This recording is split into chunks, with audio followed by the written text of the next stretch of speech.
participantes. Hola Lilian, bienvenida, ¿cómo estás? El día de hoy vamos a continuar con nuestra cátedra Bienes y Derechos Reales y fíjense ya por dónde nos lleva el tiempo. Ya vamos a iniciar con la unidad número 3, que es la que se refiere a los derechos reales y específicamente vamos a hablar de esos derechos reales limitantes del derecho de propiedad. Recordemos que el derecho de propiedad, del cual estuvimos hablando en el módulo número 2, tiene tres atributos o tres facultades fundamentales, que es el derecho de uso, goce y disposición, o lo que es lo mismo, el ius utendi, ius fruendi y ius abutendi, que son ejercidos precisamente por el titular de ese derecho real. Bueno, ese titular puede ceder parte de esos atributos a terceras personas. Es posible que ese derecho de propiedad no sea ejercido en todos sus atributos o en todas sus facultades por una sola persona, sino que haya más de una persona ejerciendo distintos tipos de derechos sobre un mismo bien. Recordemos que los derechos reales se llaman así porque establecen una relación entre un sujeto de derecho y un objeto de ese derecho.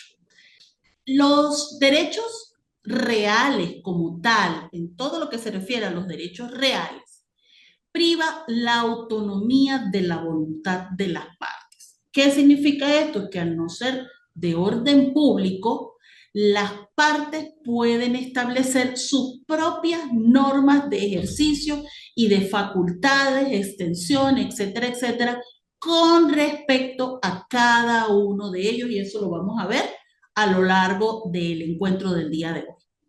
Supletoriamente, entonces, se aplica el Código Civil en aquellas materias donde las partes no hayan establecido normas o donde no hayan resuelto ciertas situaciones dependiendo de la forma de constitución de cada derecho real. Vamos a leer el artículo 582, donde está el fundamento de esos derechos reales que la ley los trata como limitaciones al derecho de propiedad. Dice el artículo 582, los derechos de usufructo, uso y habitación se regulan por el título de donde se deriven, es decir, la regulación de los derechos reales proviene del título, del acuerdo de la voluntad de las partes, supliendo la ley únicamente en cuanto no provee el título, es decir, donde las partes no dijeron nada, se aplica supletoriamente el Código Civil, salvo los casos que ella disponga, en que ella disponga otra cosa. Entonces, ¿qué es el derecho de usufructo? El derecho de usufructo es un derecho real temporal donde una persona cede a otra el derecho de usar y gozar de un bien, pero no puede disponer de él. Por eso es que es un derecho real limitado. Vamos a leer el artículo 583. El usufructo es el derecho real de usar y gozar temporalmente de las cosas cuya propiedad pertenece a otro, del mismo modo que lo haría el propietario. Entonces, fíjense ustedes, ese derecho de usufructo es un contrato, justamente proviene de ahí. El título del que puede provenir en forma natural, en forma primigenia, el derecho de usufructo es de un contrato. Dice aquí, pero además, dice el artículo 584, el usufructo se constituye por la ley o por voluntad del hombre.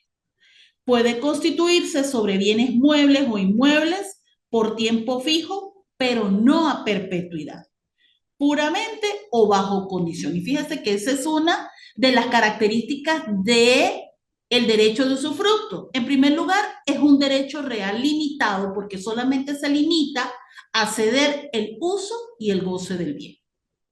Se puede constituir sobre cosas muebles o sobre cosas inmuebles, y ya nosotros sabemos lo que son los bienes muebles y lo que son los bienes inmuebles y las distintas categorías de bienes muebles y bienes inmuebles. Además dice acá que tiene una duración temporal, como lo establece el artículo 584, no a perpetuidad. El usufructo no es perpetuo, la propiedad sí es perpetua, salvo las limitaciones de utilidad pública de las que ya estuvimos hablando.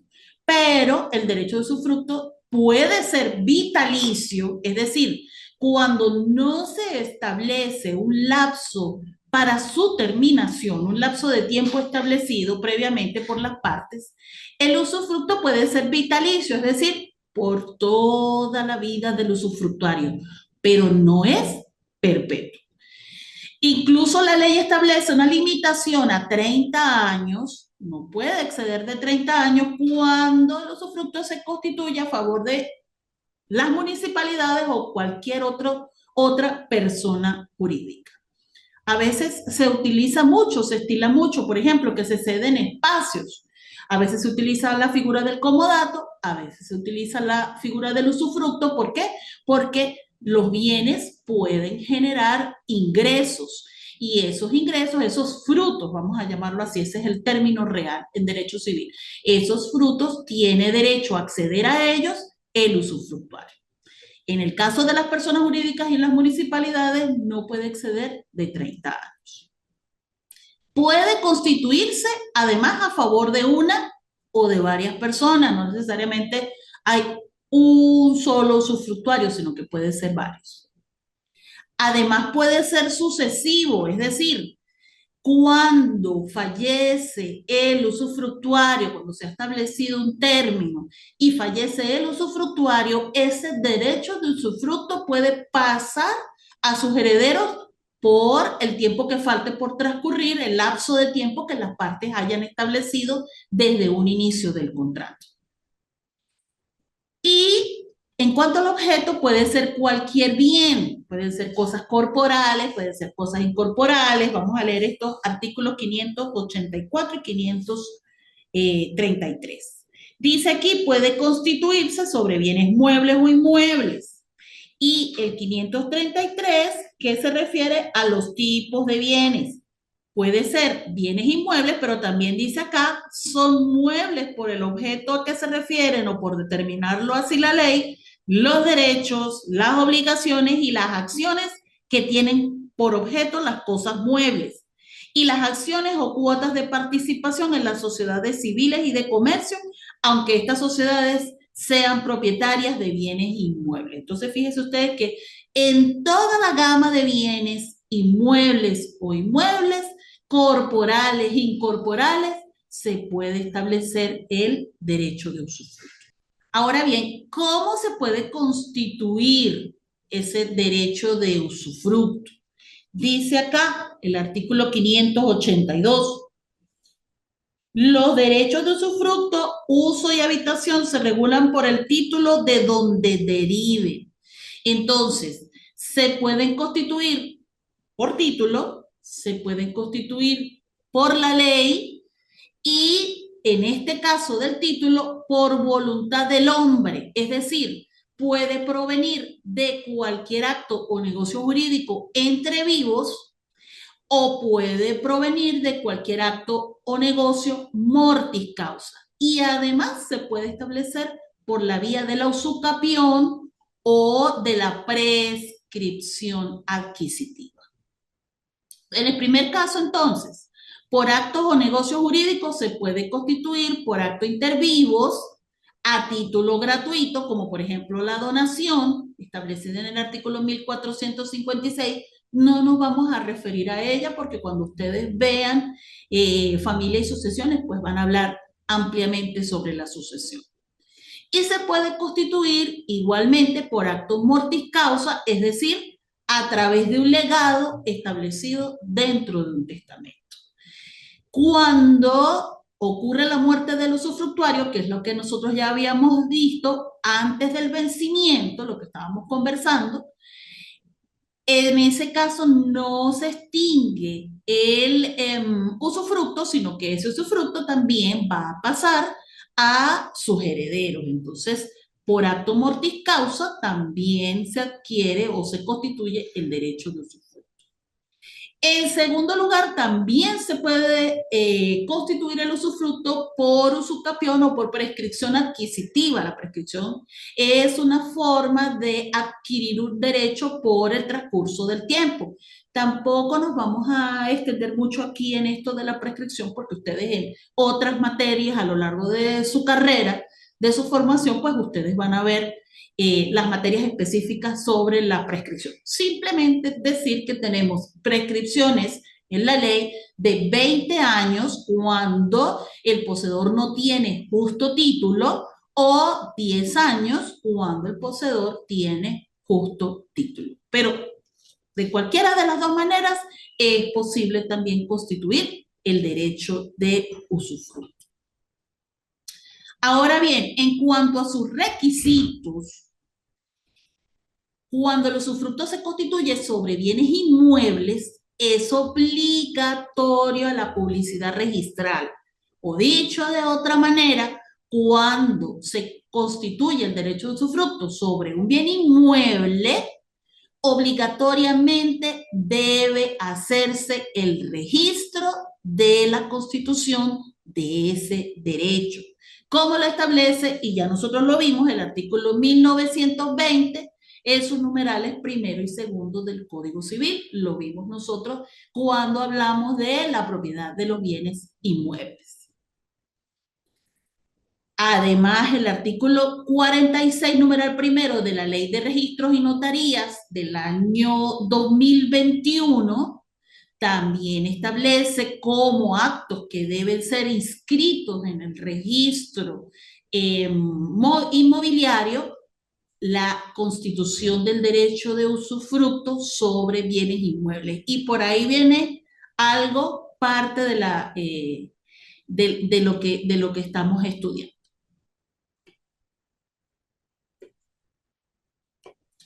¿Cuáles son los derechos que tiene el usufructuario? O hasta dónde llega las facultades que puede ejercer el usufructuario con respecto de un bien. Primero, por supuesto, poseer la cosa. Obviamente, si estamos diciendo que el derecho de usufructo es el derecho de usar, disfrutar o gozar de un bien y además de tomar los frutos, entonces debe poseerse, debe entregarse la cosa, debe ponerse en posesión al usufructuario de ese bien. Y por eso hablamos de que es un derecho real, porque además debe hacerse entrega de la cosa, entrega del bien. En segundo lugar, tiene el derecho de goce. Y el derecho de goce implica que ese usufructuario puede tomar para sí los frutos naturales y civiles y la renta vitalicia que se deriven de ese bien. Vamos a leer el artículo 585 al 588. Pertenecen al usufructuario todos los frutos naturales o civiles de la cosa usufructuada.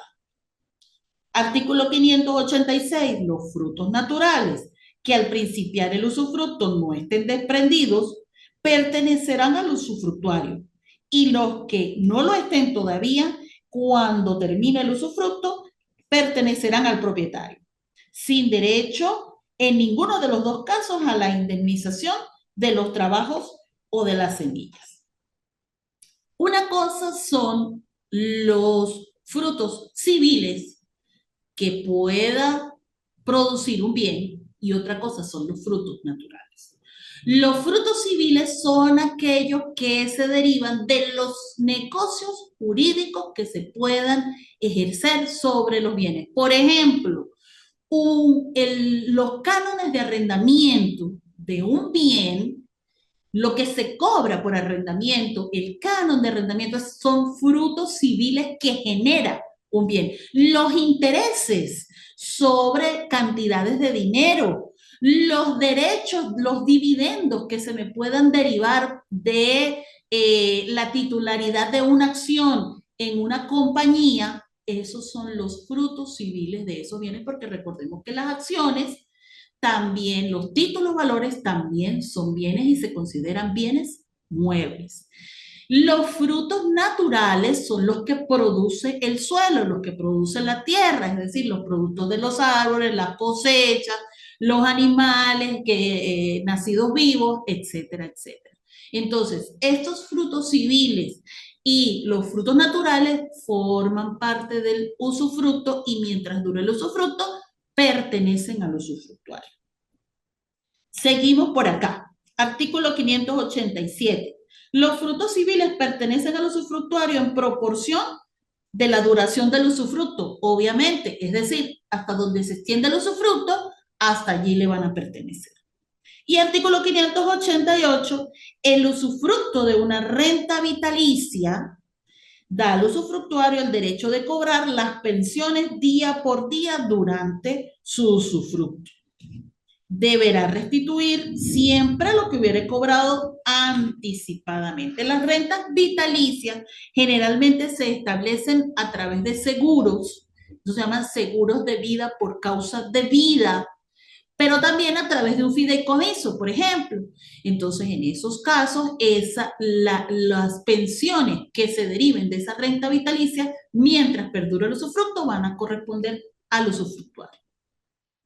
El tercer derecho que tiene el usufructuario es el derecho de arrendar, donar y ceder.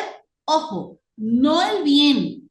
Lo que puede arrendar, donar y ceder es su derecho de usufructo. Vamos a leer el artículo 597 y 598. El usufructuario, artículo 597. El usufructuario puede donar, ceder o arrendar su derecho de usufructo, pero quedará siempre responsable de la cosa usufructuada por culpa o negligencia de la persona que le sustituya. ¿Y ante quién es responsable? Ante el propietario, porque finalizado el usufructo, su deber principal será restituir el bien y restituir el bien en las mismas condiciones en las que lo recibió. Y dice el 598, los arrendamientos que celebrará el usufructuario por 5 o menos años subsistirán por el tiempo estipulado aun cuando cese el usufructo. Los celebrados por mayor tiempo no durarán en el caso de la cesación del usufructo, sino por el quinquenio corriente al tiempo de la cesación. Esto quiere decir que vencido el usufructo va a durar ese arrendamiento hasta por 5 años más, computándose el primer quinquenio desde el día en que tuvo principio el arrendamiento y los demás desde el día del vencimiento del precedente, que es el derecho de usufructo. Además, el usufructuario también tiene derecho de hacer mejoras. Vamos a leer el artículo 600.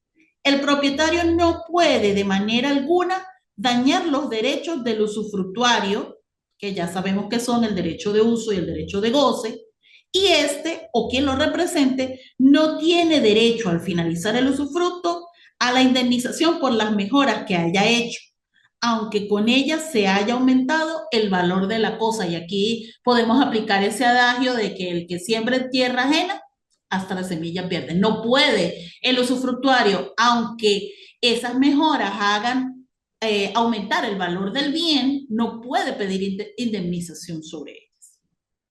El aumento del valor puede, sin embargo, compensar los deterioros que haya padecido la cosa sin culpa grave del usufructuario. Mejoramos, pusimos una reja, pusimos una puerta de seguridad, mejoramos el piso porque se estaba deteriorando, pintamos. No puede el usufructuario solicitar que se le indemnice por esas mejoras, aunque con esas mejoras se aumente el valor del bien. Solamente lo que podemos hacer es una compensación por los daños que haya sufrido el bien al momento de la restitución de este.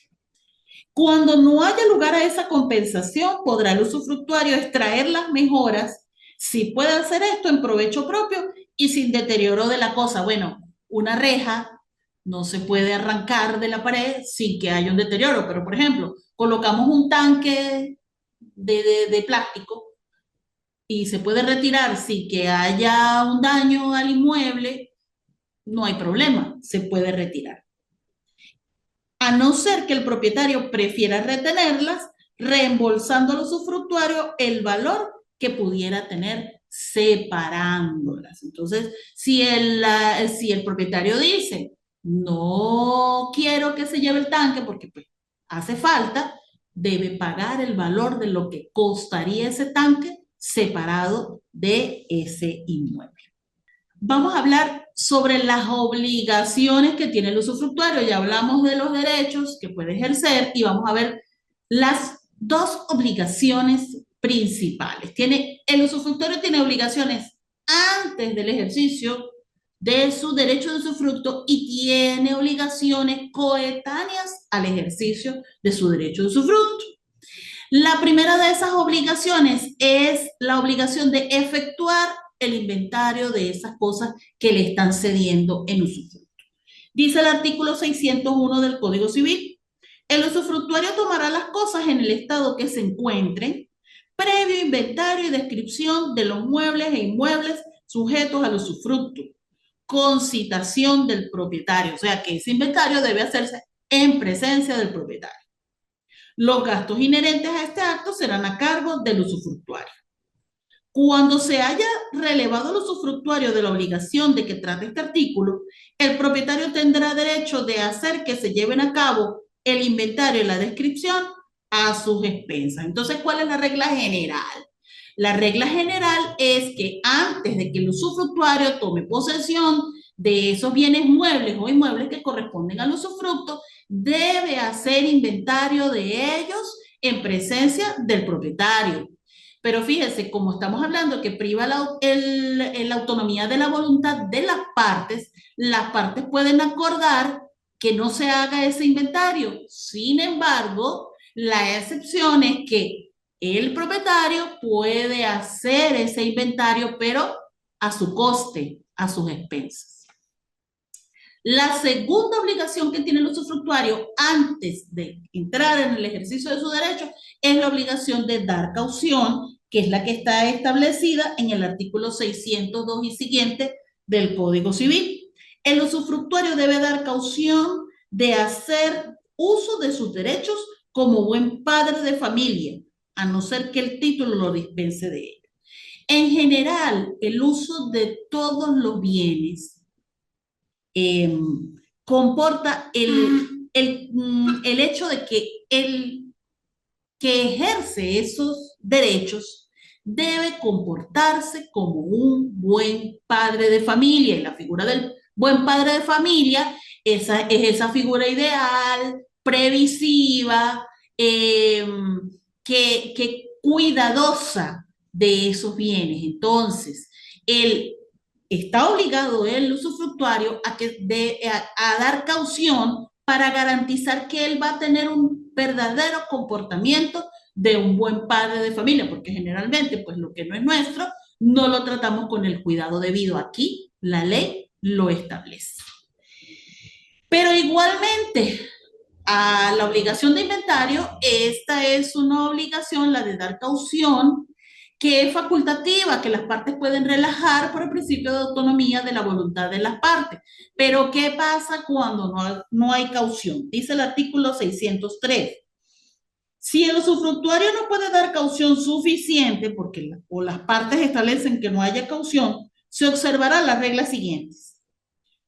Los inmuebles se arrendarán o se pondrán bajo administración, salvo la facultad del usufructuario de hacerse señalar para su propia habitación una casa comprendida en el usufructo.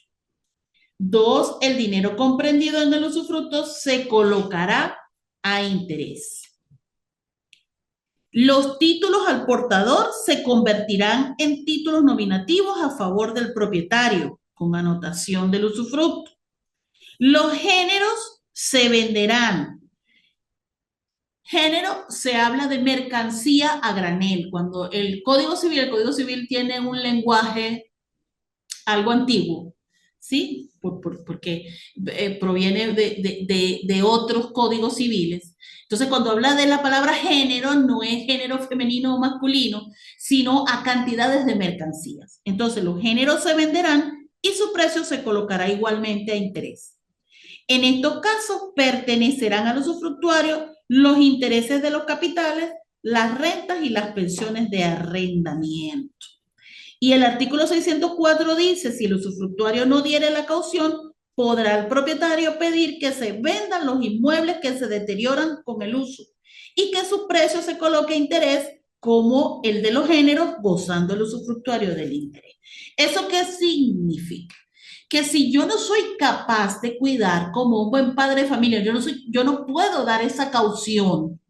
Yo le pido al propietario que me releve de esa obligación de dar caución en el caso del usufructo, entonces simplemente se va a ver limitado mi derecho a simplemente usar lo que yo necesito de ese bien y a tomar los intereses o los frutos civiles que produzcan. Pero la administración de esos bienes va a corresponder bien al propietario o bien a un tercero. Por eso es que incluso aquellos bienes que pueden deteriorarse con el uso se pueden perder y el dinero que se pueden vender y el dinero que se obtenga de esa venta, los intereses que genere ese dinero se van a establecer en beneficio del usufructuario.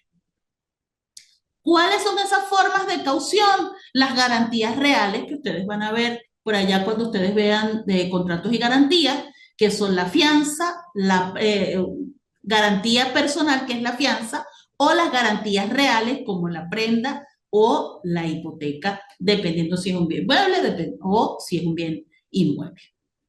En segundo lugar, el usufructuario tiene unas obligaciones coetáneas al ejercicio de su derecho, es decir, que debe, mientras esté ejerciendo su derecho, esas obligaciones deben ser cumplidas por parte del usufructuario. Entonces tenemos, en primer lugar, la obligación de efectuar reparaciones. Lógicamente, si me están dando un bien para que yo use y goce de él, lo mínimo que puedo hacer como usufructuario es hacer las reparaciones. Vamos a leer el artículo 606 y siguientes. El usufructuario está obligado a las reparaciones menores y también a las mayores que se hayan ocasionado por no haber hecho las menores después de la apertura del usufructo. Artículo 607. En cualquier otro caso, el usufructuario que haya hecho las reparaciones mayores tendrá derecho a que se le reembolse sin interés alguno el valor de las obras ejecutadas con tal que subsista la utilidad al tiempo de la cesación del usufructo. Entonces, la regla general, ¿cuál es? Que el usufructuario tiene la obligación de efectuar las reparaciones menores. Solamente va a estar obligado a las reparaciones mayores cuando los daños sean ocasionados, los daños que requieran esas reparaciones sean ocasionados porque él no haya cumplido con las reparaciones menores. Se deterioró la pared de tal manera que, bueno, que hay que volverla a frisar porque nunca se pintó, por ejemplo. En ese caso corresponderá al usufructuario. Y cuando realice reparaciones mayores sin que sea su responsabilidad, él va a tener derecho a que se reembolse esos gastos de las obras. ¿Qué son las reparaciones mayores? Dice el artículo 609. Se entiende por obras o reparaciones mayores las que ocurren por una vez o a largos intervalos de tiempo y que conciernen a la conservación y permanente utilidad de la cosa usufructuada. ¿Por qué? Porque precisamente la garantía del propietario es conservar la utilidad del bien. Cuando yo no puedo ejercer por alguna circunstancia mi derecho de propiedad en todas sus facultades y lo estoy cediendo en parte a otro, mi interés como propietario es que permanezca ese bien útil, que tenga utilidad incluso al finalizar el usufructo. Entonces, de allí viene el establecimiento de esas obligaciones para el usufructuario. Tiene que soportar además las cargas del usufructo, que se refiere a todos los impuestos, los gastos de los pleitos, en los casos de que haya juicios, el cuidado y la conservación de la cosa, y en el caso de la muerte de los animales, tiene derecho a reembolsar al propietario en caso de que esa muerte haya ocurrido bajo su responsabilidad. ¿Cómo se extingue? Bueno, hay tres formas. Tenemos las causas que están en el artículo 619, que es por la muerte del usufructuario, que hablamos cuando, en el caso del usufructo vitalicio, cuando vence el término para el cual fue constituido, en caso de consolidación, que es cuando las cualidades de propietario y de usufructuario quedan en una misma persona, cuando hay prescripción extintiva por el no uso del bien y cuando hay perecimiento total de la cosa, porque en el caso de los perecimientos parciales, dice el Código Civil, subsistirá por la parte de la cosa o del bien que subsista. También puede terminar el usufructo cuando hay abuso del derecho del usufructuario, cuando el usufructuario quiere ejercer otra facultad a la cual no ha sido autorizado por el propietario o por la destrucción del fondo. Obviamente, en el caso de los fondos, de los bienes inmuebles, cuando se destruye el bien, no puede continuar el usufructo. Otros derechos reales son el derecho de uso y habitación. Están establecidos en el artículo 624 y siguientes. Vamos a leerlo por acá.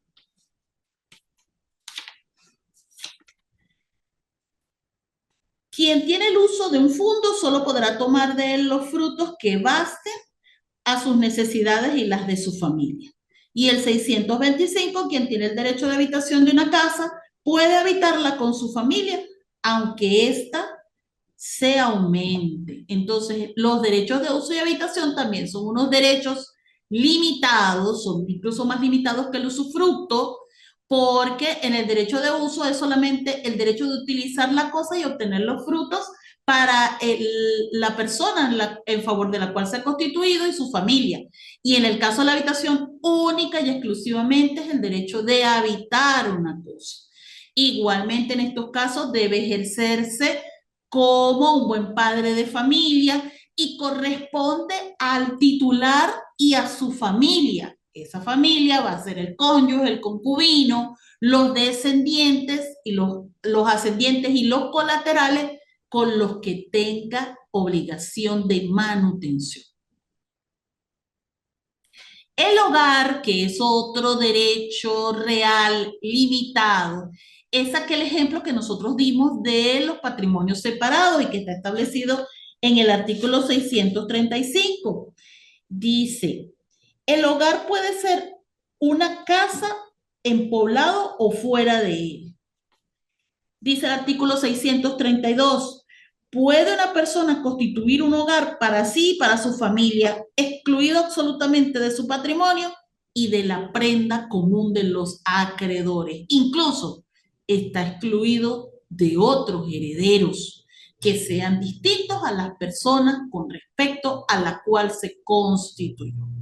El procedimiento para constituir el hogar está establecido en el 637 al 639, que nos hace referencia precisamente a que debe hacerse ante el juez de primera instancia de la jurisdicción donde está ese inmueble. No puede enajenarse o gravarse el bien, sino ir a los beneficiarios de ese derecho de hogar y en el caso del divorcio, al cónyuge, a la persona a quien le corresponda la tutela de los hijos, va a quedar el beneficio del derecho de hogar. Si no hay hijos, simplemente el derecho de hogar se extingue. Ahora bien, hay otras limitaciones a la propiedad predial, que no son las servidumbres, sino otro tipo de limitaciones que tienen que ver con la utilidad pública y que tienen que ver con la utilidad privada. Entonces, en el caso de la utilidad pública, corresponden limitaciones en cuanto a los bienes que son del uso público, que solamente pueden ser ejercidos dependiendo de las normas que establezca el Estado, las municipalidades o la persona pública a la que pertenezca. En el caso de las limitaciones que tienen por objeto la propiedad privada, entonces encontramos las que se refieren a la situación de los lugares, que son las que tienen que ver con los derechos de agua, la posibilidad de tala y quema de predios contiguos o pastoreo de ganado cuando no hay cercas. ¿Qué pasa allí? ¿Tiene derecho o no el propietario de ese fundo contiguo? Sí tiene derecho al pastoreo de ganado. Hay derecho, tiene que dejarse derecho a la toma de las aguas y tiene que permitirse la tala y la quema cuando es necesario para la conservación del fundo. Además, hay limitaciones que tienen que ver con el derecho de paso, los fundos que no tienen salida o que es muy gravoso establecer para ellos algún tipo de salida, tienen derecho de paso por los fundos, no necesariamente los colindantes, pero sí los que sean contiguos y que hagan menos gravoso ese paso. Tenemos limitaciones con respecto a la medianería, es decir, cuando una pared medianera corresponde a ambos fundos o cuando corresponde a un solo fundo, si el propietario del fundo contiguo puede hacer uso de esa pared o a quién puede corresponder la reparación de esa pared, las que se refieren a las distancias y las obras intermedias, las que se refieren a las luces y vistas que son propiedad del vecino, si podemos abrir o no ventanas, luces, vistas que sean a la propiedad del vecino. La ley lo permite cuando es necesario, ¿ok?